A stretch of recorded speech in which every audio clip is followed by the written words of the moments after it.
Into the house, as anyone else would have done, seems to me to suggest that they have some sense of shame left. They've been eating muffins. That looks like repentance. They don't seem to notice us at all.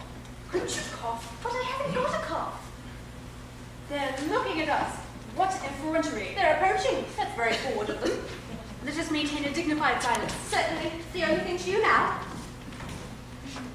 La la la la la la la la la la.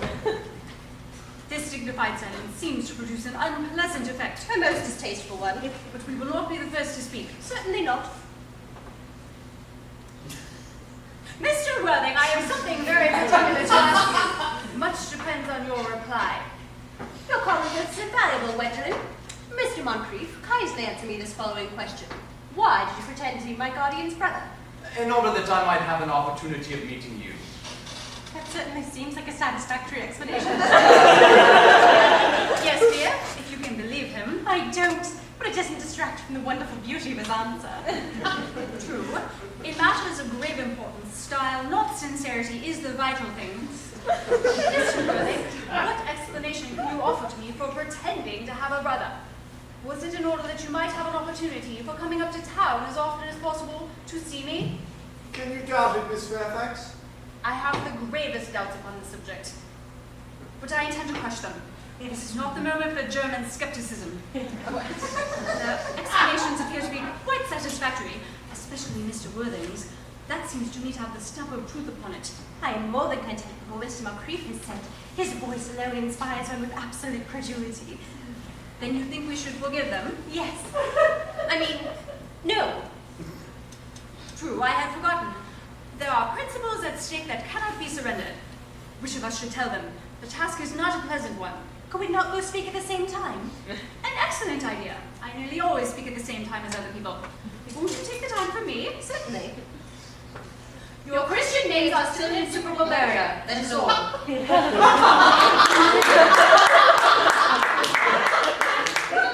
Our Christian names? Is that all? We're going to be christened this afternoon.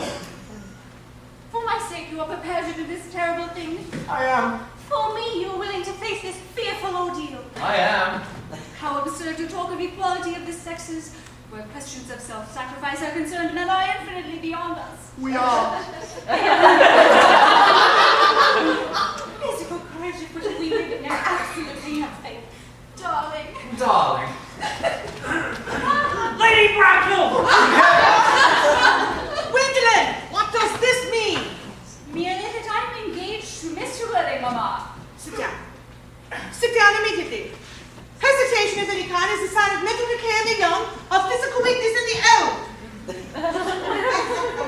Apprise, sir, of my daughter's sudden flight by her trusty maid, whose confidence I purchased by means of a small coin. I followed her at once by a luggage train. Her unhappy father is, I am glad to say, under the impression that she is attending a more than usually lengthy lecture by the University Extension Scheme on the influence of a permanent income on thought. I do not propose to undeceive him. Indeed, it would be wrong. But of course, you will clearly understand that all communication between yourself and my daughter must cease immediately from this moment. On this point, as indeed on all points, I am firm. I am engaged to be married to Gwendolen, Lady Bracknell. You are nothing of the kind, sir. And now, as regards our Yes, Aunt Augusta. May I ask if it is in this house that your invalid friend Mr. Bunbury resides? Oh, no, Bunbury doesn't live here. Bunbury is somewhere else at present. In fact, Bunbury is dead. Dead? When did Mr. Bunbury die? His death must have been extremely sudden. Oh, I killed Bunbury this afternoon. I mean, poor Bunbury died this afternoon. What did he die of? Bunbury? Oh, he was quite exploded. Exploded? Was he the victim of a revolutionary outrage? I was unaware that Mr. Bunbury was interested in social legislation. If so, he is well punished for his morbidity. My dear Aunt Augusta, I mean, he was found out. The doctors found out that Bunbury could not live. Well, that is what I mean. So Bunbury died. He seems to have had great confidence in the opinion of his physician. I'm glad, however, that he made up his mind at the last to some definite course of action and acted under proper medical advice. And now that we have finally got rid of this Mr. Bunbury, may I ask Mr. Worthing, who is that young person whose hand my nephew Algernon is now holding in what seems to me to be a peculiarly unnecessary manner? That lady is Miss Cecily Cardew, my ward.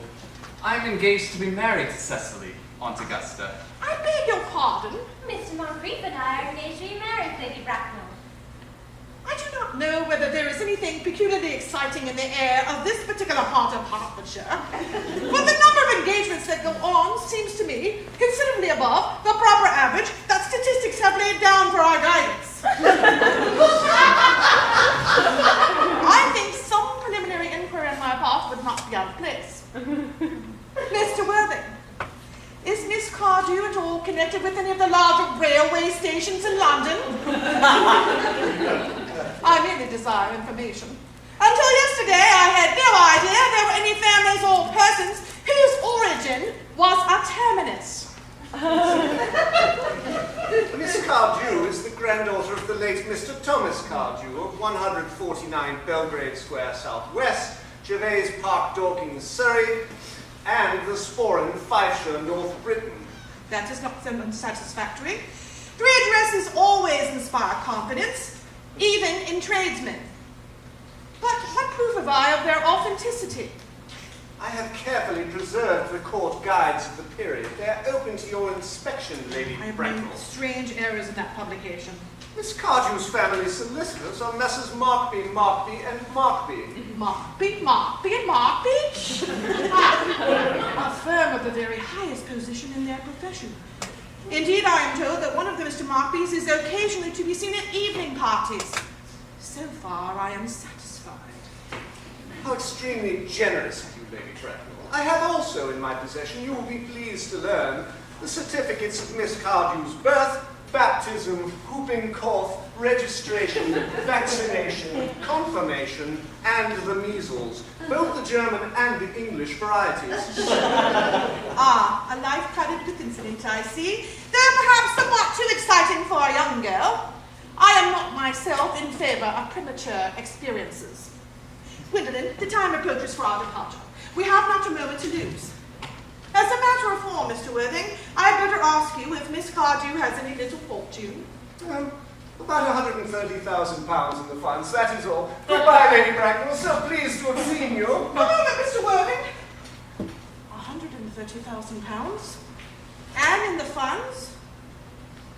Miss Cardew seems to me a most attractive young lady. Now that I look at her, few girls of the present day have any really solid qualities, any qualities that last and improve with time. We live, I regret to say, in an age of surfaces. Come over here, dear.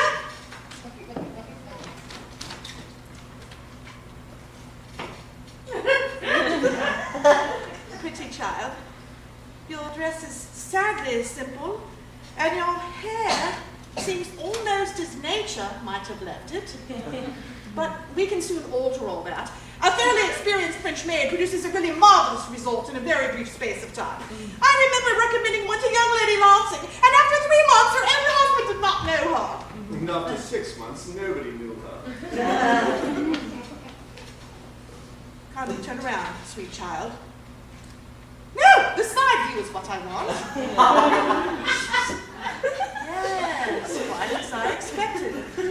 There are distinct social possibilities in your profile. The two weak points in our age are its want of principle and its want of profile. The chin a little higher, dear. Style largely depends on the way the chin is worn. They are worn very high just at present. Algernon? Yes, Aunt Augusta? There are distinct social possibilities in Miss Cardew's profile. Cecily is the dearest, sweetest, prettiest girl in the whole world, and I don't care two pence about social possibilities. Never speak disrespectfully of society, Algernon. Only people who can't get into it do that. Ditcher.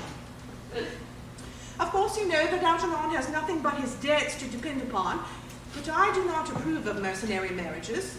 When I married Lord Bracknell, I had no fortune of any kind, but I never dreamed for a moment of allowing that to stand in my way. Well, I suppose I must give my consent. Thank you, Aunt Augusta. Thank you, Lady Bracknell. Cecily, you may kiss me. You may also address me as Aunt Augusta for the future. Thank you, Aunt Augusta. The marriage, I think, had better take place quite soon. Thank you, Aunt Augusta. Thank you, Aunt Augusta. To speak frankly, I am not in favor of long engagements. They give people the opportunity of finding out each other's character before marriage. Which I think is never advisable. I beg your pardon for interrupting you, Lady Bracknell, but I'm afraid that this engagement is quite out of the question. I am Miss Cardew's guardian, and she cannot marry without my consent until she comes of age. That consent I absolutely decline to give. On what grounds, may I ask? Algernon is an extremely, I may almost say, an ostentatiously eligible young man. He has nothing, but he looks everything. What more can one desire? It pains me to speak frankly about your nephew before you, Lady Bracknell, but I'm afraid I do not approve of his moral character. I suspect him of being untruthful. Untruthful? My nephew Algernon? Impossible! He is not Sonian. I'm afraid there can be no doubt in the matter. This afternoon, during my temporary absence in London on an important question of romance, he obtained admission to my house under the false pretense of being my brother. While under an assumed name, he drank, I have just been informed by my butler, an entire pint bottle of my Perrier Jouet Brut 89, wine I was specially reserving for myself. Continuing his disgraceful deception, he succeeded in the course of the afternoon in alienating the affections of my only ward. He subsequently stayed to tea and devoured every single muffin. And what makes his conduct all the more heartless is he was perfectly well aware from the first that I have no brother, that I never had a brother, and that I have not the smallest intention of ever having one, not even of any kind. I distinctly told him so myself yesterday afternoon. Mr. Worthing, after careful consideration, I have decided entirely to overlook my nephew's conduct to you. How extremely generous of you, Lady Bracknell. My own decision, however, is unalterable. I decline to give my consent. Come here, sweet child. How old are you, dear? Well, I'm really only 18, but I always admit to 20 at evening parties. You are perfectly right in making some slight alteration. Indeed, no woman should ever be quite accurate about her age. It looks so calculating. 18, but admitting to 20 at evening parties. Well, it will not be very long before you are of age and free from the restraints of tutelage. So I don't think your guardian's consent is, after all, a matter of any importance. I beg your pardon for interrupting you again, Lady Bracknell, but I think it only fair to tell you that under the terms of her grandfather's will, Miss Cardew does not come of age until she is 35. That does not seem to me to be a grave objection.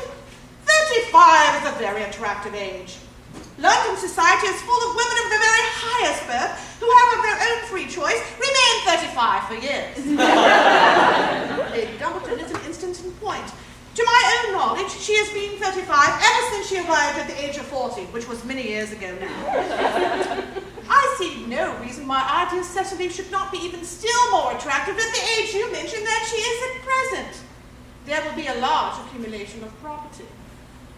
Algy, Could you wait for me until I was 35? Of course I could, Cecily. You know I could. Yes, I felt it instinctively. But I couldn't wait that long. I hate waiting even 5 minutes for anybody. It always makes me rather cross. But I don't understand. Waiting even to be married, it's quite out of the question. Then what is to be done, Cecily? I don't know, Mr. Moncrieff. My dear Mr. Worthing, as Miss Cardew states positively that she cannot wait until she is 35, a remark that I am bound to say seems to me to show a somewhat impatient nature, then I would beg of you to reconsider your decision. But my dear Lady Bracknell, the entire matter rests in your hands. The moment you consent to my marriage with Gwendolen, I will allow your nephew to form an alliance with my ward. You must be quite aware that what you propose is out of the question. Then a passionate celibacy is all that any of us have to look forward to. That is not the destiny that I propose for Gwendolen. Algernon, of course, can choose for himself. Come, dear, we have already missed 5, if not 6 trains. To miss any more might expose us to comment on the platform. Everything is quite ready for the christenings. The christening, sir, is not that somewhat premature? Both of these gentlemen expressed a desire for immediate baptism. At their age, the idea is grotesque and irreligious. Algernon, I forbid you to be baptized. I will not hear of such excesses. Lord Bracknell will be highly displeased if he knew that that was the way in which you wasted your time and money. Am I to understand, then, that there'll be no christenings at all this afternoon? I'm afraid that under the circumstances, it wouldn't be of much practical use to either of us. I am grieved to hear such sentiments from you, Mr. Ware. They make savor of the heretical views of the Anabaptists, views which I have completely refuted in 4 of my unpublished sermons. However, as your present mood seems to be one peculiarly secular, I will return to the church at once. Indeed, I have just been told by the pew opener that for the last hour and a half, Miss Prism has been waiting for me in the vestry. Miss Prism? Did I hear you mention a Miss Prism? Well, yes, Lady Bracknell, I am on my way to join her. Pray allow me to detain you for a moment. This matter may prove one of vital importance to Lord Bracknell and myself. Is this Miss Prism a female of repellent aspect, remotely connected with education? Well, she is the most cultivated of ladies and the very picture of respectability. The same person. May I ask what position she holds in your household? I am a celibate, madam. Miss Prism has, for the last 3 years, been Miss Cardew's esteemed governess and valued companion. Despite what I hear of her, I must see her at once. Let her be sent for. She approaches. She is nigh.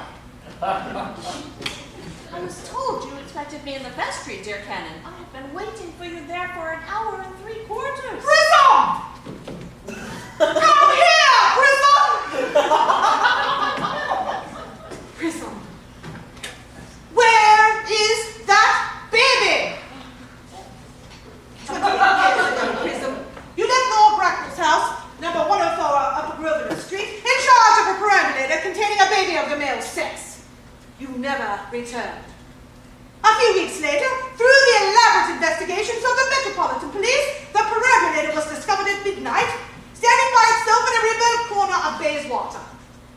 It contained a manuscript of a 3-volume novel of more than usually revolting sentimentality. But the baby was not there.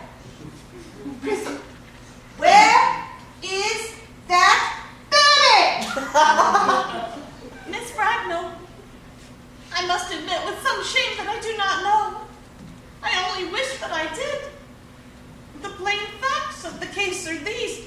On the morning of the day that you mentioned, a day that shall forever be branded in my memory, I prepared, as usual, to take the baby out in its perambulator. I had with me a somewhat old but capacious handbag into which I had intended to place the manuscript of a work of fiction I had been working on in my few unoccupied hours. in a moment of mental abstraction for which I will never forgive myself, I placed the manuscript in the bassinet and the baby in the handbag. Where did you deposit the handbag? Do not ask me, Mr. Worthing. Miss Prism, this is a matter of no small importance to me. I must insist you tell me, where did you deposit the handbag that contained that infant? I left it in the cloakroom at one of the larger railway stations in London. What railway station? Victoria, the Brighton line. I must retire to my room for a moment. Gwendolen, wait here for me. If you are not too long, I will wait here for you all my life.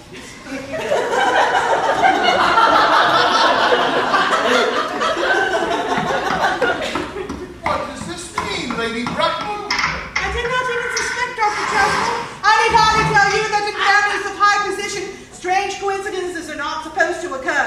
They're hardly considered the thing. Strangely agitated. Your guardian has a very emotional nature. This noise is extremely unpleasant. It sounds as though they were having an argument. And I dislike arguments of any kind. They are always vulgar and often convincing. It has stopped now.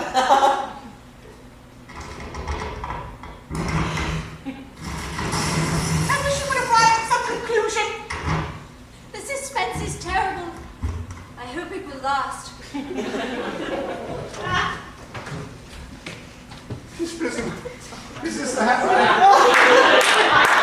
Answer carefully before you speak.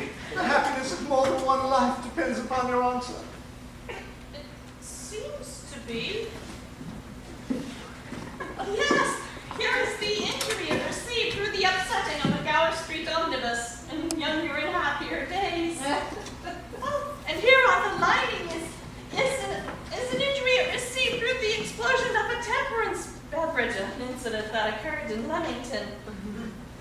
Oh, and here on the locker, my initials. I had forgotten that in an extravagant mood I had them placed there. Oh, the bag is undoubtedly mine. I am delighted to have it returned to me so unexpectedly. It has been most inconvenient being without it all these years. Miss Prism, more is restored to you than the handbag. I was the baby that you placed inside. You? Yes, Mother. I am unmarried. Unmarried. I do not deny that is a serious blow. But who can cast a stone against one who has suffered? Cannot repentance wipe out an act of folly? Why should there be one law for men and another for women? Mother, I forgive you. That is some error. There is the lady who can tell you who you really are. Lady Bracknell, I hate to seem inquisitive.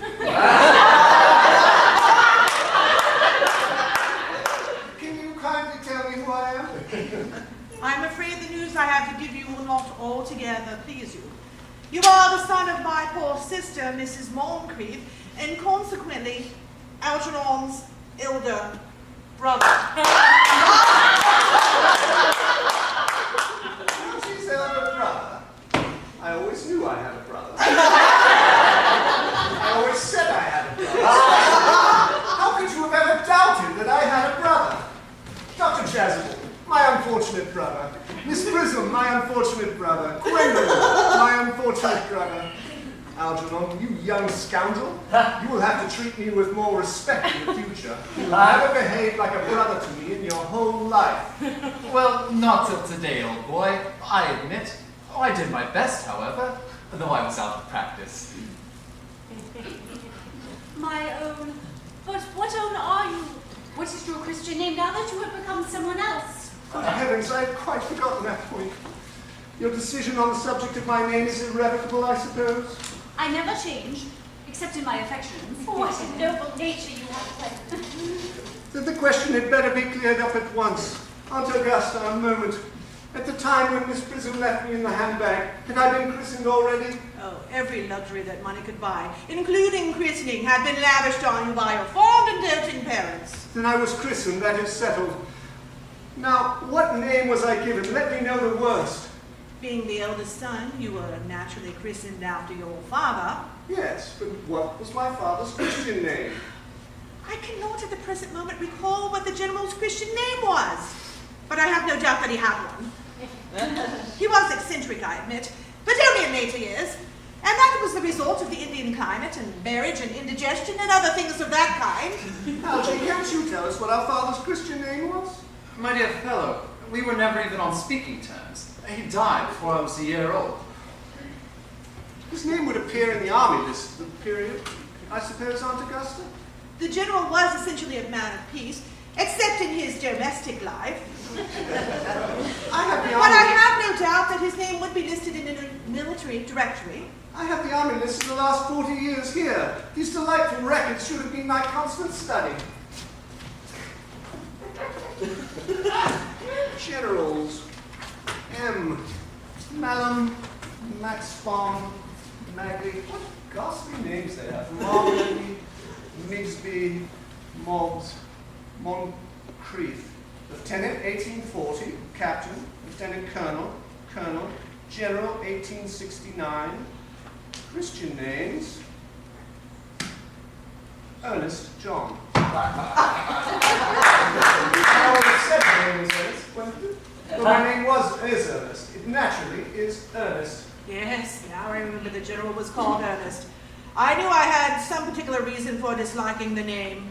Ernest, my own Ernest. I felt from the first that you could have no other name. Gwendolen, it is a terrible thing for a man to suddenly find out that all his life he has been speaking nothing but the truth.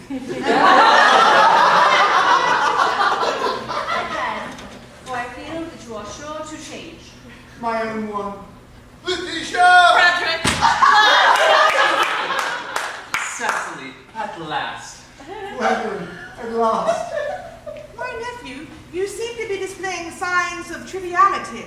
On the contrary, Aunt Augusta, I have now realized for the first time in my life the vital importance of being earnest.